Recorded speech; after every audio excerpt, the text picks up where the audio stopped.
আমি যে টপিকটা নিয়ে আজকের ঐতিহাসিক চট্টগ্রামের প্যারেড ময়দানের তাফসিরুল কোরআন প্রোগ্রামে আলোচনা করব সেটা হচ্ছে সূরাতু আন-নাহলের 90 নম্বর আয়াত নিয়ে কিছু কথা আমরা উপস্থাপন করবার চেষ্টা করব ইনশাআল্লাহ। এই আয়াতটা অনেক কম্প্রিহেন্সিভ একটা আয়াত। সাইয়েদনা আব্দুল্লাহ ইবনে মাসউদ রাদিয়াল্লাহু তাআলা আনহু উনি বলেছেন ইন্নাহা মিন আজমাই আয়াতিল কোরআন, এটা কোরআনের সবচেয়ে জামে মানে আয়াত। যদিও ছোট্ট আয়াত, অল্প কিছু কথামালা, কিন্তু তিনি বলতেন এটা কোরআনের সবচাইতে জামিআ মানে সবচেয়ে কম্প্রিহেন্সিভ একটা আয়াত, যেখানে শব্দ কম কিন্তু এটার দোতনা, এটার আবেদন, এটার মিনিং অনেক বেশি। এই আয়াতে আল্লাহ তাআলা বেসিক্যালি আমাদেরকে তিনটা বিষয়ে আদেশ করেছেন আর তিনটা বিষয়ে বারণ করেছেন, মানে নিষেধ করেছেন। 3 do's and 3 don'ts, do's and don'ts, তিনটা আদেশ, তিনটা নিষেধ। এই ছোট্ট একটা আয়াতে গোটা ইসলামী শরিয়ার the gist, the cream of the creams, গোটা ইসলামী শরিয়ার মূল নির্যাসকে আল্লাহ ঢুকিয়ে দিয়েছেন। তিনটা আদেশ আর তিনটা নিষেধ। আসুন আমরা সরাসরি কোরআন থেকে শুনি, সবাই পড়ুন। আউযু বিল্লাহি মিনাশ শাইতানির রাজীম। বিসমিল্লাহির রহমানির রহিম। ইন্নাল্লাহা ইয়া'মুরু বিল আদলি ওয়াল ইহসানি ওয়া ইতাই যিল কুরবা ওয়া ইয়ানহা আনিল ফাহশাই ওয়াল মুনকারি ওয়াল বাগই ইয়া'ইযুকুম লা'আল্লাকুম তাযাক্কারুন। আল্লাহ তাআলা ইরশাদ করছেন, ইন্নাল্লাহা ইয়া'মুরু বিল আদলি ওয়াল ইহসান, নিশ্চয় আল্লাহ তাআলা তোমাদেরকে ন্যায় বিচারের আদেশ দেন, সদাচরণের আদেশ দেন, নিকটাত্মীয়দেরকে দানের আদেশ দেন। আদেশ কয়টা? নিশ্চয় আল্লাহ তাআলা তোমাদেরকে ন্যায় বিচারের আদেশ দেন, সদাচরণের আদেশ দেন, তিনি তোমাদের নিকটাত্মীয়দেরকে দানের আদেশ দেন, আর তিনি তোমাদেরকে অশ্লীলতা থেকে নিষেধ করেন, মন্দ কাজ থেকে নিষেধ করেন, অবাধ্যতা সীমা লঙ্ঘন থেকে নিষেধ করেন। তিনি তোমাদেরকে উপদেশ দেন যাতে তোমরা শিক্ষা গ্রহণ করো। সুবহানাল্লাহ। উপদেশ দিচ্ছে স্বয়ং কে? তিনটা জিনিসের আদেশ। ইয়া'মুরু বিল আদল, সুবিচার, ন্যায় বিচারের আদেশ তিনি দেন। ইহসানের আদেশ দেন, যাতে আমরা ইহসান করি, একে অপরের প্রতি সুবিচার করি, মহানুভবতা দেখায়, অনুগ্রহ দেখায়, আর নিকট আত্মীয়দেরকে যেন আমরা দান করি। এই তিনটা আদেশ তিনি দিয়েছেন। আর কোন তিনটা জিনিস থেকে তিনি বারণ করেছেন? অশ্লীলতা, ফাহশা, মুনকার, মানে সব মন্দ আর অসৎ কাজ, এগুলো থেকে তিনি আমাদেরকে বারণ করেন। ওয়াল বাগি, অবাধ্যতা, সীমা লঙ্ঘন, এই তিনটা কাজ থেকে তিনি আমাদেরকে বারণ করেন। তিনি আমাদেরকে উপদেশ দেন, স্বয়ং আল্লাহ তাআলা আমাদেরকে উপদেশ দেন যাতে করে আমরা শিক্ষা গ্রহণ করি। সুবহানাল্লাহ।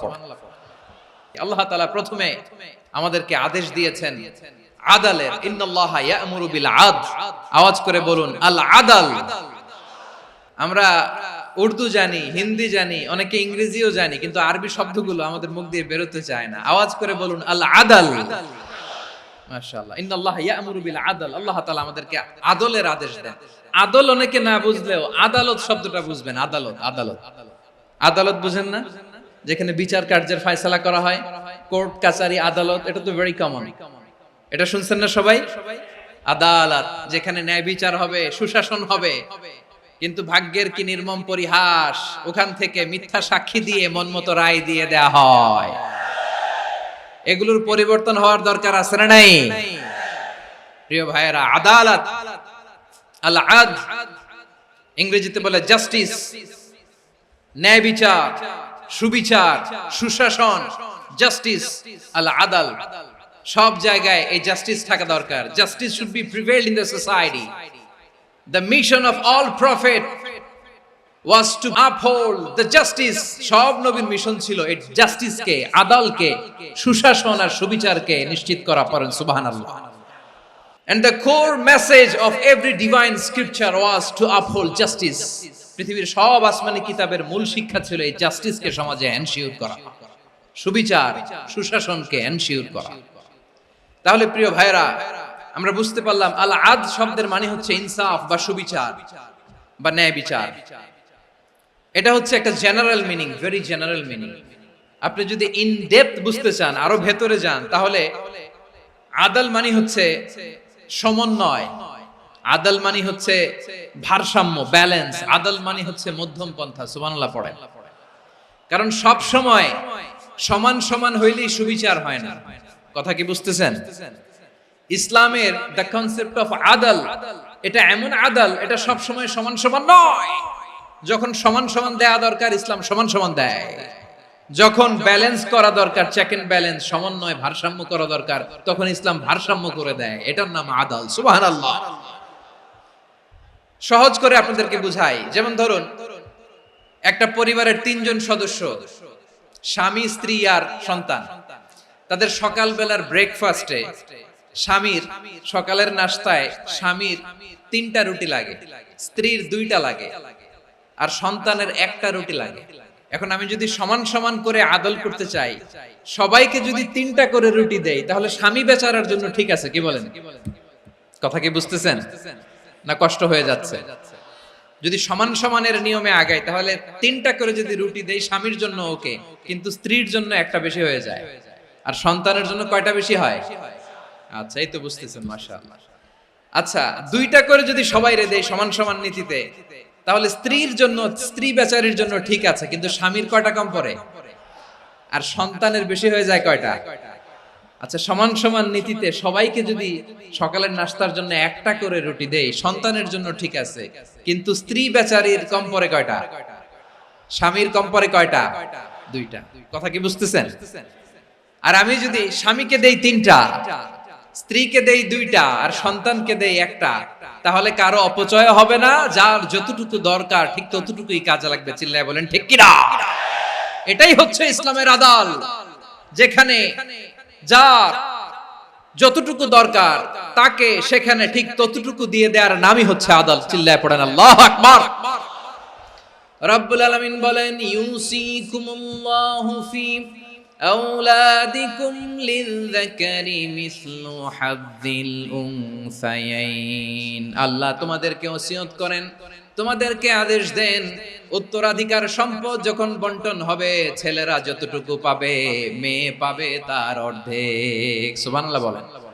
দেখেন, ছেলে যতদূর, মেয়ে অর্ধেক, ছেলে ডবল পাবে। আপাত দৃষ্টিতে মনে হয় এখানে অবিচার হয়েছে, কিন্তু আসলে কি অবিচার হয়েছে? আপনি বিয়ের ক্ষেত্রে যান, ওইখানে আবার ছেলে মোহরানা দেয়, মেয়ে সেখানে মোহরানা পায়। তাহলে চেক এন্ড ব্যালেন্স, ভারসাম্য, ব্যালেন্স, মধ্যম পন্থা এখানে আছে না নাই? এটাই হচ্ছে ইসলামের আদল। আল্লাহ তাআলা এই আদলের আদেশ দিয়েছেন, সুবিচার, ন্যায় বিচার, সুশাসন এবং ভারসাম্যের আদেশ দিয়েছেন। প্রিয় ভাইরা, একটি শান্তিময় সমাজ, একটা সমৃদ্ধ সমাজ, একটা মানবিক সমাজ যদি আমরা পেতে চাই, এই আয়াতের মধ্যে যতগুলো পয়েন্ট আছে সবগুলোর বাস্তবায়ন লাগবে। এই আয়াতে আল্লাহ তাআলা একটা মানবিক সমাজের রূপরেখা টেনেছেন। তার প্রথম কথা হচ্ছে, ইন্নাল্লাহা ইয়ামুরু বিল আদল। আল্লাহ তাআলা তোমাদেরকে আদলের নির্দেশনা দেয়, সুবিচার, সুশাসনের নির্দেশনা দেয়। যে সমাজে আদল থাকে না, সেই সমাজে জুলুম মানুষের ঘাড়ে চেপে বসে। আদলের বিপরীত হচ্ছে জুলুম। আদলের বিপরীত কি? জুলুম বা জাওর, অত্যাচার, অবিচার, বৈষম্য। এই যে বৈষম্য বিরোধী ছাত্র আন্দোলন কমন পড়ছে? এই যে একজন সমন্বয়ক তো দেখা করলো আমার সাথে। জুলুম মানে হচ্ছে বৈষম্য। বৈষম্যের স্থান ইসলামে নাই, অবিচারের স্থান ইসলামে নাই, জুলুমের স্থান ইসলামে নাই। আল্লাহ তাআলা বলেন যে আমি জুলুমকে নিজের জন্য হারাম করেছি এবং তোমাদের জন্য হারাম করেছি। বিশ্বনবী ফরমান, আল্লাহ তাআলা বলেন হাদিসে কুদসিতে, ইয়া ইবাদি ইন্নী হারামতু যুলমা আলা নাফসি ওয়া জাআলতুহু বাইনাকুম মুহাররামান ফালা তাযালামু। আমার গোলামেরা শোনো, নিশ্চয় আমি আল্লাহ তাআলা জুলুমকে আমি আমার উপরে হারাম করেছি, অনুরূপভাবে জুলুম করাকে তোমাদের উপরেও হারাম করেছি। ফলে ফালা তাযালামু, তোমরা একে অপরের সাথে জুলুম করো না। নির্দেশনাটা কার? খবরদার, জুলুমের সাথে আমাদের কোনো সম্পর্ক নাই। আল্লাহ তাআলা আদলের আদেশ দিয়েছেন, আদালতের আদেশ